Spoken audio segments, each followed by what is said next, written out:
నా పేరు పురుషోత్తం రెడ్డి. నేను తిరుపతి ట్రాఫిక్ ఎస్ఐని. వీళ్ళంతా కూడా మా సిబ్బంది తిరుపతి ట్రాఫిక్ పోలీస్ స్టేషన్ నుంచి మాట్లాడుతున్నాము. మీ అందరికీ రిక్వెస్ట్ ఏంటంటే అందరూ ఇంతమంది మన దగ్గర కనీసం 30 మెంబర్స్ ఆపారు. 30 మెంబర్స్లో ఒకరు హెల్మెట్ క్యారీ చేశారు. సార్ మీరు చేయొద్దండి. ఆయన ఒక్కరు తప్ప ఎవరైనా హెల్మెట్ క్యారీ చేశారా?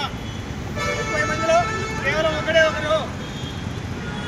అంటే కేవలం 3%. 100 మందిలో సో అది మన తిరుపతిలో పరిస్థితి.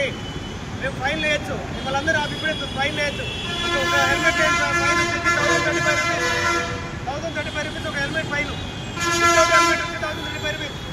కానీ ఫైన్ వేయడానికంటే ముందు ఒకసారి అవేర్నెస్ కల్పించాలి కాన్సెప్ట్తో ఇక్కడ ఆపేసి మిమ్మల్ని అవేర్నెస్ కల్పిస్తున్నాం. ఆంధ్రప్రదేశ్ సీఎం గారు ఏం చెప్పారు? ఫైన్ వేయడం కాదు, ఫైన్ వేయడానికంటే ముందు ఒకసారి అవేర్నెస్ కల్పించడం అందరికీ పబ్లిక్, తర్వాత ఫైన్ వేయమని చెప్పారు. సో ఫైన్ వేయడం మాకు పెద్ద పని కాదు. కాబట్టి మీరందరూ కూడా హెల్మెట్ ధరిస్తారని ఖచ్చితంగా ఆశిస్తున్నాను. సెకండ్, మీరందరూ కూడా యూట్యూబ్లో చూసింటారు. హెల్మెట్ పెట్టుకున్నప్పుడు ఏదైనా ఒక వెహికల్ ఎక్కినప్పుడు ఈ వెహికల్ టైర్ తినిపోయిన ఎక్కినప్పుడు టైర్ తినిపోయిన ఎక్కలేదు స్కిడ్ అవుతుంది.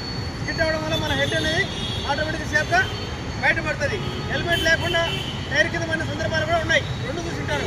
సో కాబట్టి అందరూ కూడా హెల్మెట్ ధరిస్తారని ఖచ్చితంగా ఆశిస్తున్నాను. నేను మీరు సేఫ్గా ఇంటికి వచ్చారాలి, అది మా పాలన.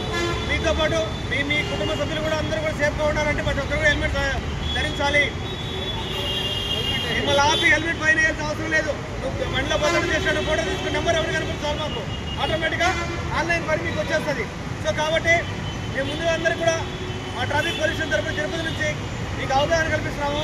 ఖచ్చితంగా కూడా మీరు అందరూ కూడా హెల్మెట్ ధరిస్తారని ఆశిస్తున్నా. Thank you. మీ వాల్యుబుల్ టైం ఇచ్చినందుకు థ్యాంక్ యూ అందరికీ కూడా. Thank you.